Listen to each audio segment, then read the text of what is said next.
everyone, and welcome to a brand new edition of the MSG 150 at Home, presented by Chase. Bill Pito, along with John Wallace, who's in his Syracuse garb. Wally Zerbiak in his Miami of Ohio garb. Steve Alliquette and I didn't get the memo. What is this, college night here tonight or what? I'm representing over my right shoulder here, Bill. My bad. I didn't see that. Where's your high school basketball jersey, Bill? High school? You mean his rec league from 8th grade? I should have brought down my Cornell hat. I mean, then I'd fit right in. No, you wouldn't. What'd you say, Valley? No, you wouldn't.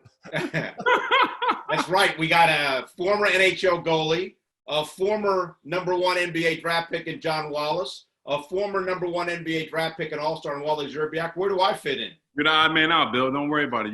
You're the oracle. Every good team needs a water boy.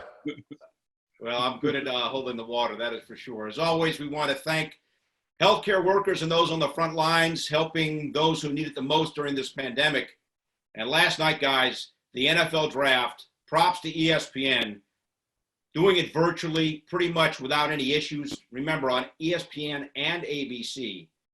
And the Giants and Jets, guys, each take linemen. You guys, all three of you guys are at least 6'7" and athletic. But Wally, how about the athleticism now of the guys that each of these local teams took in the first round in terms of how big they are and how athletic they are? It's unbelievable.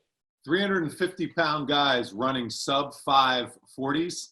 That just doesn't make sense. Wow.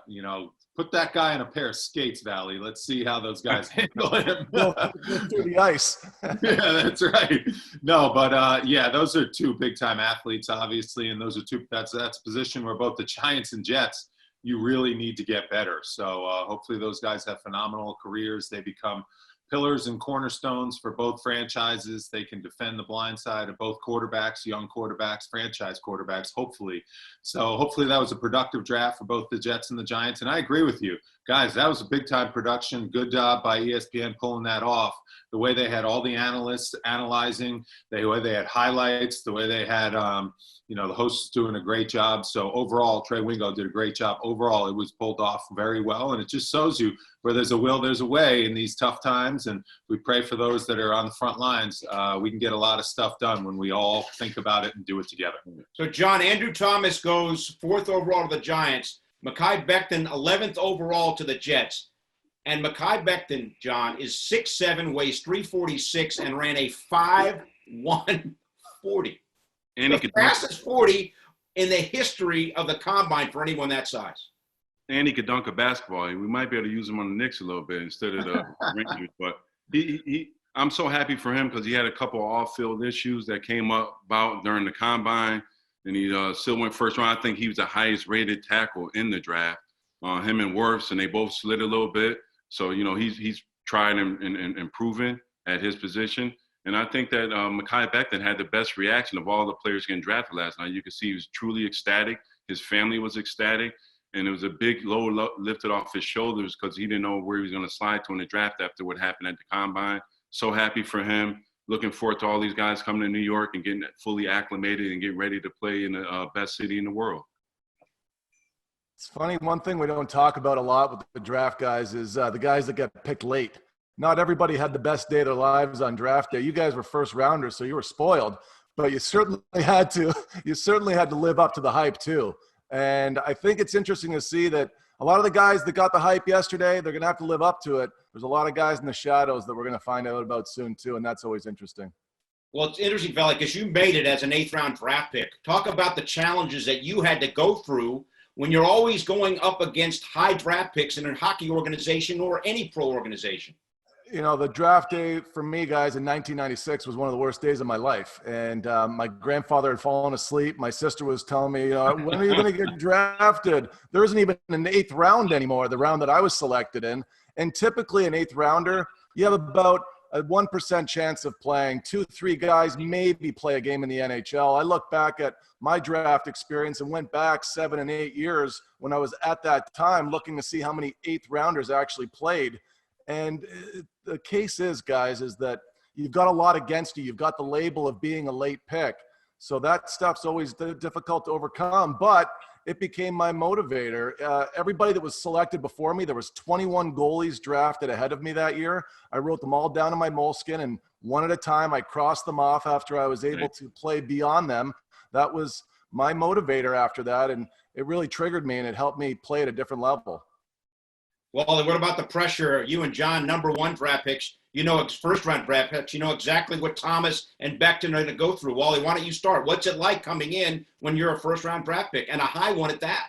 Well, I said it the other day. Just because you get drafted in the first round doesn't mean you've made it in the NBA. That's the journey beginning. That's the start line.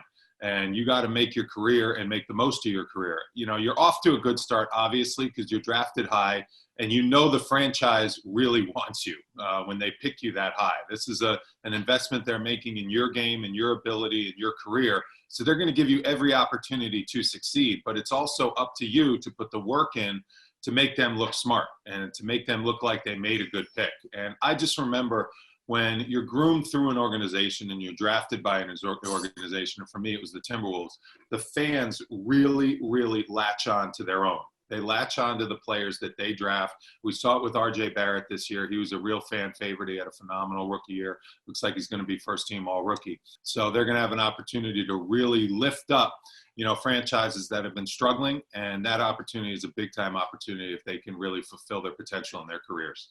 Absolutely. And for me, Wally and Bill and Steve, getting drafted by the Knicks, I wasn't expected to go that late, so I didn't even work out for the Knicks that year. And I kind of fell into their laps. Obviously, it was, great for me. I was a little upset because I slid at first, but then I remember right after I got drafted and talking to my agent, he had a sneaker deal lined up for me already because I was in a huge market. So I had a $750,000 sneaker deal already lined up, which offset the money I was missing from not going as early as I thought I was going to go from the teams I already worked out for. But then getting to New York and being on a veteran-laden team with all these consummate pros, and like Wally said, now I had to earn my stripes. Just because I got drafted didn't mean I was going to play. Didn't mean I was going to even dress, because as you know, back then, Wally, they had two guys dressed in street clothes every game. So your whole goal as a rookie was trying to never get dressed in street clothes and always be dressed for the game, whether you're playing or not, just to stay out of the street clothes. Because once you go to the street clothes thing, as you know, Wally, you could stay there for a month or two. No you should have got a hat deal, JW. You got the shoe deal. Why didn't you get a hat deal? I'm working on that now, Bill. That's why I'm an MSG 150, baby. Well, what's funny, guys, is after you get drafted, you have people saying different things to you. I remember my agent saying to me, you know what? You would have been better off not even getting selected, because now we don't have any leverage. If you were a free agent, it would have been easier to get you a deal in 3 years. That was really nice. So it was a great night for the NFL in terms of the draft. Hopefully we'll have a normal season. And we've been talking, Steve, a lot about the NHL, and the New York Post reporting that one team now has asked its players to report May 15th for informal workouts, with the potential of that ramping up into a training camp. And as we discussed last night, NHL thinking about having sites in each division as a potential way to resume play sometime in the summer. So you'd have a site in the Metro Division, site in the Central Division, site in the Atlantic Division, and site in the Pacific Division. One site play multiple games per day to potentially get the regular season in. What do you think now, potentially having players report in the middle of May? So they're talking about having small groups. And typically when you get to training camp, if it begins September 15th, guys usually start pulling in around September 8th just to get a few days of skating in first. And that's what these guys have to do. They have to start in small groups of 4 and 5 with one goalie on the ice, maybe one coach. Keep social distancing. They're going to be getting tested by that stage as well. But again, it's the one thing that hurts hockey coming back.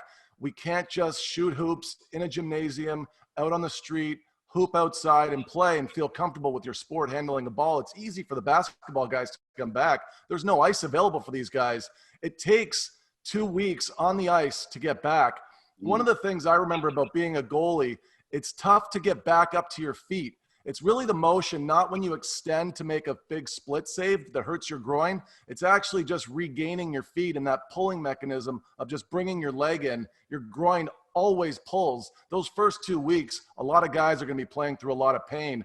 And I think that right now it's going to come down to who's disciplined, because if we have a group of players in New York that are preparing right now and they have the discipline to prepare, then they're not going to suffer those regrets that some of the other players in the NHL may have if they weren't counting on the league coming back. No, it's going to be interesting and a lot to get to here as we continue on the MSG 150 at Home presented by Chase. When we come back, Wally and I will talk to Sean O'Hara, the former Giants offensive lineman who knows all about what is going to be necessary for Becton and Thomas to make an impact in New York as rookie offensive linemen. John and Steve, don't go too far away.